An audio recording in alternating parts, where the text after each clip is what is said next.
Anong klaseng protester ka? Hi there mga kahuwaran, Coach Arir here. Hindi lingid sa ating kaalaman yung kagaganap lang na napakalawak na protesta. Pinakamalawak I think na protesta sa kasaysayan ng bansang Pilipinas. Bakit? Sa matinding korupsyon sa ating minamahal na bansa. Para to isang dagat na sabay-sabay na sumisigaw, sabay-sabay na humahakbang, nag-aalab sa galit, sa pag-asa na nawa magkaroon ng pagbabago sa ating bansa. So napakarami, thousands of people, hindi lang sa Luneta, hindi lang sa EDSA, sa iba't ibang parte ng Pilipinas. Pero higit pa sa headline ng balita, yung pangyayaring ito yung salamin ng ating kaluluwa bilang isang bansa, bilang isang Pilipino. At alam nyo ba, bawat isang lumalabas para magprotesta, may mga kanya-kanyang kwento ito. May kanya-kanyang motibo. At yung bigat ng puso, tanging ang Diyos lang ang nakakaalam at nakakaintindi. Kaya bago tayo manghusga sa ating kapwa, pumalakpak, mag-post muna tayo, kilalanin natin yung 5 klaseng mga rallyista o mga nagpoprotesta. Unang-una yung tinatawag kong the paid, na bayaran. Ito ang grupong may dalawang mukha. Una, yung masasabi kong desperado. Mga isang kahig, isang tukang families na sasama sa kahit anong rally para lang may uwi na pambili ng bigas at ulam sa pamilya. Hindi importante kung sinong panig o yung mananalo sa kanila. Ang mahalaga, meron po silang pang-ulam mamaya. Yun ang pinakamahalaga. Okay? Ang presensya nila ay sumisigaw ng isang masakit na katotohanan. Ano yun? Ang matinding kahirapan at ang lipunang grabing magpabaya at magnakaw sa ating minamahal na bayan. Pangalawa, yung tinatawag na ganid. Hindi gutom sa pagkain, ngunit gutom sa pera. Para sa kanila, yung protesta ay isang negosyo. Basta tama ang presyo, yes, sisigaw sila para sa kahit sino pang politiko yan, highest bidder yan. Ang korupsyon, hindi lang sakit po ng gobyerno.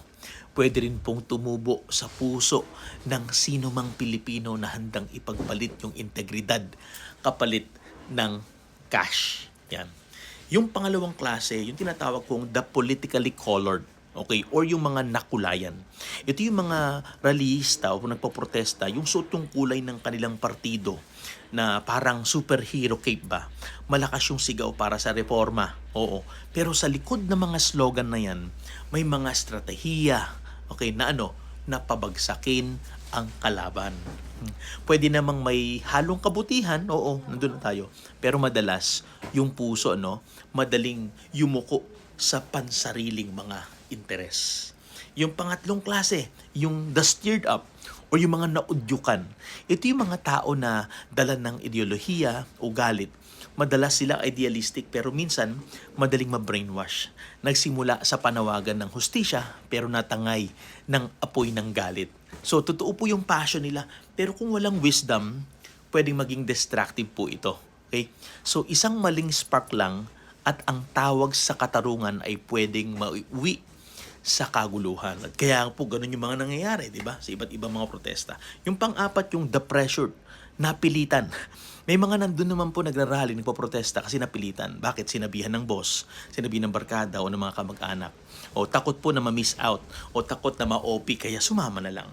Wala silang sariling sigaw. Nadadala lang po sila sa agos ng crowd o nakakarami. Tahimik silang, nagpapaalala na madaling tangayin ang tao na walang conviction. Panlima, yung mga true patriots. Ito'y tunay na makabayan. Ito ang pinakabihira pero pinakamakahulugan sa lahat na nagpoprotesta. Yung pagmamahal nila sa bayan mas malalim para sa anumang partido politiko o sa personal po nilang pakinabang. Hindi sila tali sa pera o sa sinumang politika o politiko. Ang sigaw po nila para sa hustisya at para sa kinabukasan po ng susunod na henerasyon.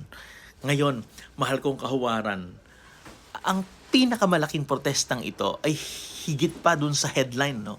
Isang larawan po yung naganap ng gutom, ambisyon, takot, passion at pag-asa ng lipunan. Pero sa dulo, may mas personal po na katanungan ako sa iyo.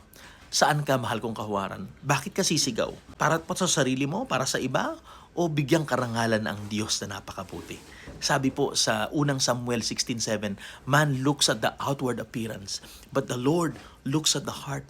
Kahit kung lalabang ka para sa katotohanan, mahal kong kahuwaran, listen, siguraduhin mong yung sigaw mo para sa hustisya ay nagmumula sa pusong nilinis ng Diyos.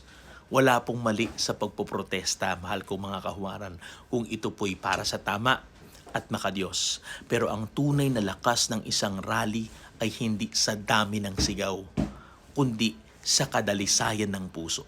Kaya sana, ang ating protesta ay hindi lang ingay sa kalsada, kundi patunay na mga halagang makalangit na nagpapabago sa ating kapwa-tao, nagmamahal sa bawat tao na nagtatrabaho sa gobyerno, at mga salita na nagbibigay pag-asa sa ating kapwa, na bagamat may korupsyon sa ating bansa, may pag-asa, tayo sumigaw, tayo humiyaw, ngunit huwag nating kalilimutan na mag-umapaw tayo sa pag-ibig, tanggalin yung mga korap sa pwesto, at ating iluklok yung mga taong may katapatan upang makapaglingkod sa ating kapwa at sa ating bayan.